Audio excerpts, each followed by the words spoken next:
ప్రపంచంలోనే అత్యధిక జనాభా కలిగిన దేశంగా దశాబ్దాల పాటు వెలుగొందిన చైనా ఇప్పుడు అస్తిత్వ పోరాటం చేస్తుంది.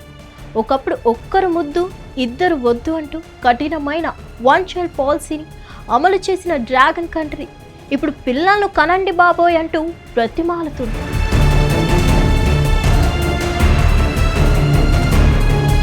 చైనాలో జనాభా తగ్గుదల క్రమంగా సంక్షోభ స్థాయికి చేరుతుంది.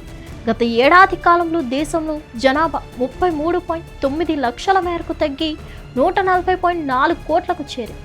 2025లో దేశంలో జననాల రేటు ఏకంగా 17% మేరకు పడిపోయింది. ఇక జననాల సంఖ్య కేవలం 79.2 లక్షలుగా నమోదైంది. 2024తో పోలిస్తే 16.2 లక్షల మేరకు తగ్గింది. ఇక 2025లో చైనాలో మరణాల సంఖ్య 1.131 కోట్లుగా నమోదైంది. గత 5 దశాబ్దాలు ఇదే అత్యధికం కావడం విశేషం. China national bureau of statistics విడుదల చేసిన తాజా జనాభా లెక్కల ప్రకారం ఆ దేశంలో జననాల సంఖ్యలో తగ్గుదల నమోదవడం ఇది వరుసగా 4వ ఏడాది. ఈ పరిణామం జింగ్పింగ్ సర్కారుకు తీవ్ర ఆందోళన కలిగిస్తుంది. ఈ ధోరణి ఇలాగే కొనసాగితే 2100 నాటికి చైనా జనాభా 63.3 కోట్లకు పడిపోతుందని ఐక్యరాజ్యసమితి ఆర్థిక సామాజిక వ్యవహారాల విభాగం అంచనా వేసింది. చైనా దశాబ్దాల పాటు ప్రపంచంలోనే అత్యధిక జనాభా ఉన్న దేశంగా కొనసాగి 2023లో ఆ స్థానాన్ని భారత్కు కోల్పోవడం జరిగింది. చైనాలో జనాభా తగ్గుదల సమస్యకు ప్రధాన కారణం పిల్లల్ని కనడం పట్ల చైనీయులో వ్యక్తమవుతున్న తీవ్ర నిరాసక్తత. చుక్కలంటుతున్న జీవన వ్యయం, భరించలేని ఒత్తిళ్ల మధ్య పిల్లల్ని కని పెంచడం తమ వల్ల కాదంటూ సగటు చైనీయులు చేతులెత్తేస్తున్నారు.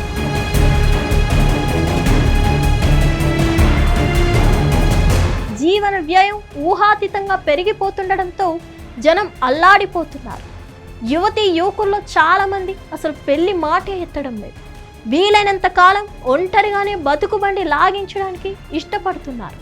దాంతో కొన్నేళ్లుగా చైనాలో పెళ్లిళ్ల సంఖ్యలో కూడా భారీగా తగ్గుదల నమోదవుతుంది.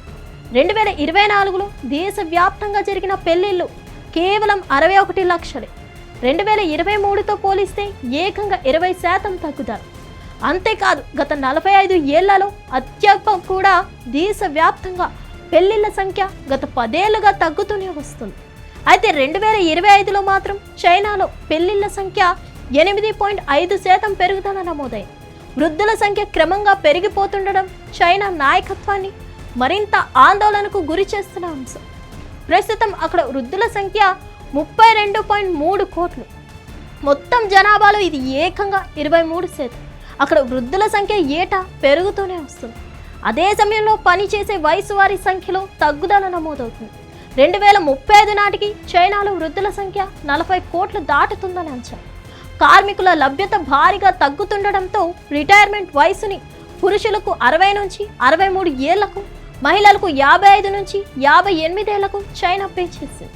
చైనాలో జననాలు భారీగా తగ్గడానికి మరో విచిత్రమైన కారణం కూడా తెరపైకి రావడం విశేషం.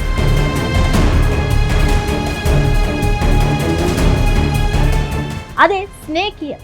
చైనా క్యాలెండర్ ప్రకారం 2025 వుడ్ స్నేక్ నామ సంవత్సరం. పాము పేరిట వచ్చే ఏడాది పిల్లల్ని కనేందుకు అస్సలు అనువైనది కాదన్నది చైనీయుల నమ్మకం. ఈ కారణంగా కూడా గతేడాది జననాల రేటు బాగా తగ్గిందని విశ్లేషకులు అభిప్రాయపడుతున్నారు. చైనాలో సంవత్సరాలకు జంతువుల పేర్లు పెట్టడం 1000 ఏళ్ల నాటి సాంప్రదాయం. 12 ఏళ్లకు 12 జంతువుల పేర్లుంటాయి. జనాభా నియంత్రణకు దశాబ్దాల పాటు చైనా అనుసరించిన కఠిన నిబంధనలు కూడా ప్రస్తుత పరిస్థితికి మరో ప్రధాన కారణంగా మారాయి. ఒక్కరికంటే ఎక్కువ మందిని కనేందుకు వీల్లేదన్న నిబంధనలు 1980 నుంచి చైనా అత్యంత కఠినంగా అమలు చేయడం మరో కారణం. జనాభా తగ్గుదల నేపథ్యంలో 10 ఏళ్ల క్రితం ఈ నిబంధనను ఎత్తేసిన లాభం లేకపోయింది. దంపతులు 2 పిల్లల్ని కనొచ్చంటూ 2015లో నిబంధనలకు చైనా ప్రభుత్వం సడలించింది. 5 ఏళ్లైనా పెద్దగా ఫలితం లేకపోవడంతో 2021లో దాని 3 పిల్లలకు పెంచింది. అయినా జనం మాత్రం ఎక్కువ మందిని కనడం పక్కన పెడితే ఒక్కరిని కూడా కనేందుకు ఇష్టపడటం లేదు. ఒక్కో కాన్పుకు 3600 యువాన్లు ఇస్తామన్న ప్రకటన కూడా పెద్దగా ప్రభావం చూపలేదు. అంతేగాక ప్రతి పిల్లాడికి పెంపకం నిమిత్తం ఏటా $1,534 ఇస్తామన్న జనం అంతగా పట్టించుకోవడం లేదు. ఇలా కాదని ప్రభుత్వం కాండంల వాడకాన్ని తగ్గించే చర్యలకు దిగింది. అందులో భాగంగా వాటిపై గర్భ నిరోధక మాత్రలపై ఎడాపిడా పన్నులు పెంచేసింది. కండోమ్లపై అయితే జనవరి 1 నుంచి పన్నులు మరో 13% పెంచేసింది. అంతేగాక డే కేర్ సెంటర్లు, కేజీ స్కూళ్లకు పలు పన్ను మినహాయింపులు వంటి పలు చర్యలకు కూడా దిగింది.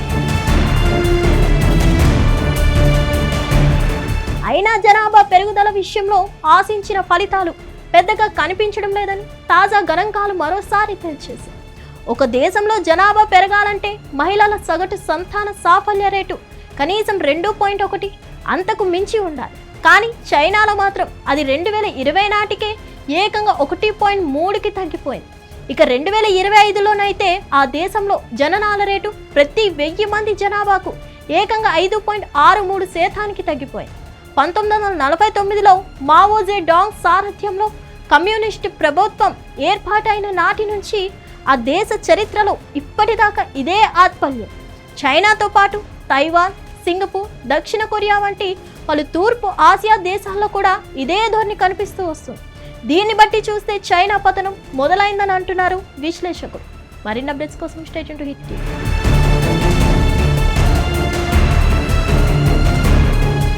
హిట్ టీవీ యాప్, ఇందులో short news, live news, entertainment shows, movies, digital magazines తో పాటు మీ జిల్లా వార్తలను కూడా ఫ్రీగా చూడొచ్చు.